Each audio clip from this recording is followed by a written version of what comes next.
What the Precious Christ is, jilid 4, permata berharga yang tidak ternilai. Matius 13 ayat 44 mengatakan hal kerajaan surga itu seumpama harta yang terpendam di ladang, yang ditemukan orang lalu dipendamnya lagi. Oleh sebab sukacitanya pergilah ia menjual seluruh miliknya lalu membeli ladang itu. Kitab suci mengandung kekayaan hikmat, rahmat, penghiburan, kegembiraan yang berlimpah dan tidak ternilai harganya. Oleh karena itu terlampau naif untuk diabaikan atau dilalaikan. Selain tidak ternilai, kekayaan surga itu tersedia bagi semua orang. Dalam kemurahannya Tuhan membuka pintu rahmatnya agar semua orang bisa mengambilnya dan memilikinya. Kekayaan kerajaan surga itu tersedia dalam Kristus Yesus seperti yang tertulis dalam Kolose 2 ayat 3 yang mengatakan, sebab di dalam Dialah tersembunyi segala harta hikmat pengetahuan. Ingat, ini tersedia hanya bagi orang yang mau menerimanya. 3 pokok renungan. Yang pertama, Thesauros, kekayaan yang tersembunyi. Hikmat dan pengetahuan Allah adalah harta yang terpendam. Dalam bahasa Yunani terjemahkan sebagai Thesauros, yaitu kekayaan yang tidak ternilai harganya.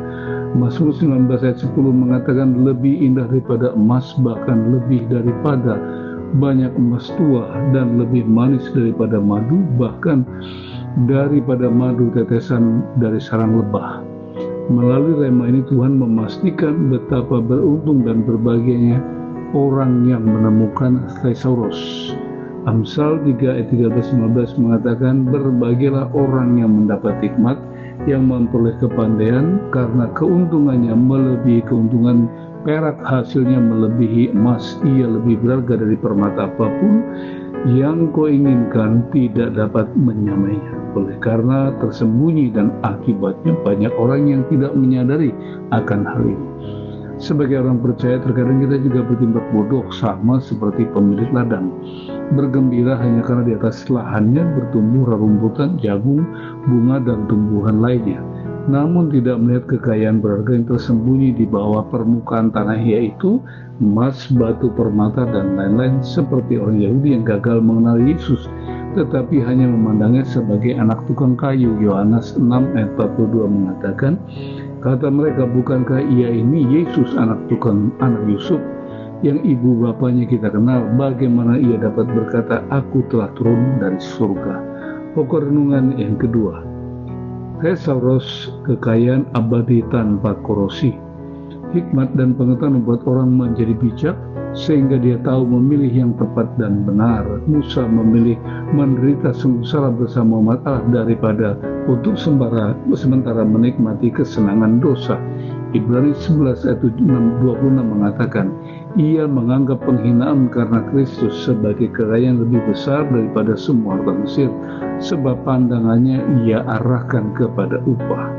Ingat dan sadarilah, emas dan perak yang paling berharga sekalipun akhirnya akan lenyap, tetapi yang tinggal tetap adalah remanya. Matius 5 ayat 18, 2 Petrus 3 ayat yang ke-10. Apalah artinya seseorang memiliki segala sesuatu yang dia ingin namun jiwanya binasa? Matius 16 ayat 26 mengatakan, apa gunanya seseorang memperoleh seluruh dunia tetapi kehilangan nyawanya, dan apakah yang dapat diberikannya sebagai ganti nyawanya? Kebutuhan utama yang kita adalah selamat dari kebinasaan kekal, dan itu hanya bisa diperoleh di dalam Kristus Yesus, sebagaimana tertulis dalam Kisah Rasul pasal yang keempat ayat 12 yang mengatakan, dan keselamatan tidak ada dalam siapapun juga selain dalam Dia, sebab di kolong langit ini tidak ada nama lain yang diberikan kepada manusia yang olehnya kita dapat selamat. Kristus adalah satu-satunya kekayaan abadi yang tidak pernah lekang atau usang. Pokok renungan yang ketiga, Thesauros wajib diperjuangkan. Ketika orang bijak menemukan Thesauros, maka dia akan menjual seluruh milik hartanya. Seorang itu tahu betapa berharganya Kristus bagi dia. Filipi 3:8 mengatakan, malahan segala sesuatu kuanggap rugi karena mengenal pengalaman akan Kristus Yesus Tuhanku, lebih mulia daripada semuanya. Oleh karena dialah aku telah melepaskan semuanya itu dan menganggapnya sampah supaya aku memperoleh Kristus. Orang bijak tahu memilih prioritas yang tepat dan benar bagi dirinya. sehingga dia rela melepaskan dirinya dari kekayaan fana yang demi mendapatkan yang jauh lebih berharga. Lukas 14 ayat 33 mengatakan, demikian pula lah tiap-tiap orang di antara kamu yang tidak melepaskan diri dari segala miliknya tidak dapat menjadi muridku. Kristus adalah kekayaan Allah yang membenarkan dan menyelamatkan orang percaya.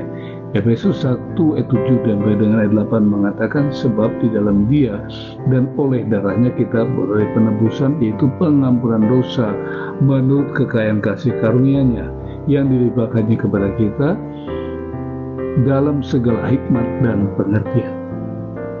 Saya tutup dengan 3 closing statement. Yang pertama, tidak ada yang lebih berharga selain daripada Kristus, karena kasih-Nya kepada kita orang berdosa, Ia telah menebus kita dari kebinasaan kekal.